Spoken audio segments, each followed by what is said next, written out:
I wanted to do a new series about what I consider some of the best sequels that I've ever seen in my whole entire life. Now, I consider these sequels equally as good, if not sometimes better, than the original film. So I wanted to start off the series with one of my favorite sequels of all time, Rush Hour 2. Now, Rush Hour 2 saw the successful continuation of the highly entertaining and highly successful pair of Jackie Chan and Chris Tucker. Now, obviously, the original film Rush Hour was a huge hit and one of the biggest blockbusters of 1998, and it was inevitable that a sequel was going to be made. Now, the sequel was delayed a little bit due to the fact that Chris Tucker was negotiating a new contract. Now, he was famous for not doing sequels to any of the films that he did before, and famously enough, he did not do the sequel to Friday, so he decided to do a sequel for Rush Hour if he got a pay raise. Now, that pay raise became historic because he got a $20 million payday for Rush Hour 2, making him one of the most highest paid actors at the time in Hollywood history. One of my favorite things about Rush Hour 2 is that it continues on the great camaraderie between Detective Lee and Detective Carter. There is no waning in terms of how the relationship is between the two individuals. And I really like the fact that Jackie Chan and Chris Tucker continued on the comedic and action styles that they had from the first film. And it feels like they literally stepped off the set of the first movie and just jumped into the second movie. It doesn't feel like there was a 3-year difference between the first two films. And I really enjoyed that. And I really like the fact that even though this movie has a bigger budget, bigger surroundings, more locations, and a bigger cast, it doesn't feel like it is way different than the first movie. The third film does feel a little bit different. And even though I like the third film, I think that the first two movies are excellent out of the trilogy, and both of those two films feel really good in mixing in martial arts with the comedy stylings of Hollywood. And I really enjoyed Rush Hour 2 because it did not feel like a sequel where they just threw out whatever made the first movie great. It felt like they amplified everything to another level, but in a good way. This is a really cool and very interesting fact about Rush Hour 2. Apparently, they printed $1 trillion worth of fake money to use on the sets for the film for various scenes, because one of the major plot points of this film is that they have to take down this casino that is using fake money in the film. Now, apparently extras use the money in real life, creating this really interesting blip in the circulation in American currency, which had Rush Hour 2 prop money circulated with the regular amounts of money that is used every day by American citizens. And this is a really cool, interesting, brief history about the prop money that he used on the set. And there's a really good YouTube video about this on the Insider YouTube channel. Now, when people make sequels, they usually tend to do this one thing where they cast bigger stars and a lot of people in the film to make it more extravagant and more entertaining. Sometimes it doesn't work, but here in Rush Hour 2, I really like the fact that they expanded the cast and casted some really famous people in small roles. And one of my favorite roles in the whole movie is Zhang Zi's character.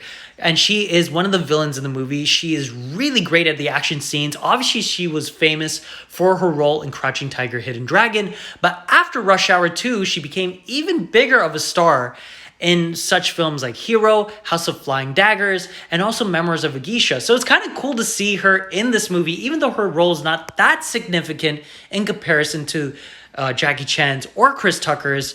It's still really cool to see her in this villainous role and doing a great job in the action sequences too. Now, obviously, at the time, they were kind of known, but now they are even bigger stars. But it's still cool to see Don Cheadle and Jeremy Piven doing small roles in this film. And one of my favorite things about the original, one of my favorite things about the sequel, is that action and comedy are intertwined with each other so brilliantly well. One of my favorite things about the sequel is that everything is amplified to another level. And obviously Jackie Chan does his own stunts here, and he's one of the rare commodities in martial arts history where he was able to mix in comedy with his action prowess.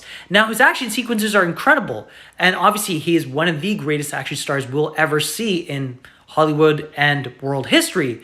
But here, he does a great job of making himself even more of a comedian rather than just being an action star. Here, he uses objects and he does some funny things during the action sequences, which makes you laugh out loud. And even though Chris Tucker is a great dialogue delivery comedian, also he does a good job here in the action sequences too. You see both Jackie Chan and Chris Tucker becoming even better stars in their respective genres. Whereas in the original film, obviously Chris Tucker handled more of the comedy and Jackie Chan was handling more of the action. Here, you see both of them kind of amplifying the other genres. So Chris Tucker is becoming a little bit better of an action star here, and Jackie Chan is becoming a little better of a comedian here as well.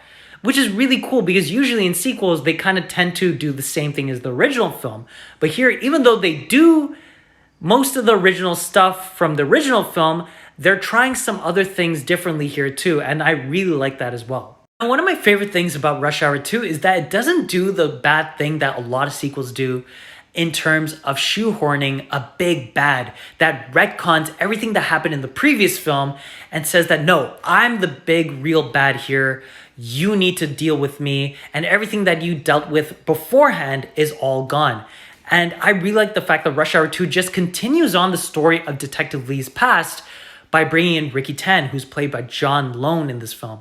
And Rosalind Sanchez, who plays Isabella in the movie too, is a great character too, because of course, Ricky Tan is the main villain, and even though he doesn't appear in majority of the scenes in the film, his presence makes for confusions and problems for Detective Lee and Detective Carter. Whereas Isabella plays this gray-shaded character who ends up becoming a good person by the end of the film. Obviously, she was a good person overall, but she had to pretend to be this bad person in order to not compromise her detective case when Detective Lee and Detective Carter tried to interfere. And I felt like both of them were really casted well, and both of them did a really good job of making the sequel not go into the pitfalls of other sequels in terms of introducing too much characters that will interfere with the main storyline. They interweave with the main storyline really well, and they just do a great job of highlighting and amplifying an already fun film. But yeah, overall, Rush Hour 2 is such a blast. It's one of my all-time favorite buddy comedy films. This franchise is one of my all-time favorite buddy comedy franchises. Probably the best of all time, in my personal opinion. And this film is one of the best sequels I've ever seen. The third movie, Rush Hour 3, is not as good. I did like it, but in comparison to the first two movies, those two are classics in my personal opinion. And some of the best action comedy films I've ever seen. The action's great, the comedy is great, the camaraderie between Jackie Chan and Chris Tucker is amazing. And I really love their pairing, and hopefully sooner or later they will make Rush Hour 4. I know since 2012 they've been hinting at it. They've been saying it's under development, they're writing a script or whatever. I don't know at this point if they're going to make it, but if they do, it'll be nice to see Jackie Chan and Chris Tucker team up once again as Detective Lee and Detective Carter, because their pairing is great. The first two films alone are some of the best action comedy films of all time, and their chemistry between each other is amazing too. They're really funny together, and they're a really good pair in terms of action sequences. They really make entertaining sequences. And yeah, it's been 16 years since the last film. So the first movie came out in 98, second one came out in 2001, and the third one came out in 2007. So it's been a while. Hopefully Rush Hour 4 happens one day, but until then, relive the excitement, the thrills, and the great extravaganza that was Rush Hour 2, and go watch the original trilogy, because I rewatched the first film while I was on a trip, and I watched the second film recently because I wanted to just complete the whole trilogy. Watched the third film a couple of days ago too, and they still hold up. They still are really funny. I miss these kind of movies too. And yeah, they're still classics in my personal opinion. And Rush Hour 2, in my opinion, is one of the greatest sequels of all time.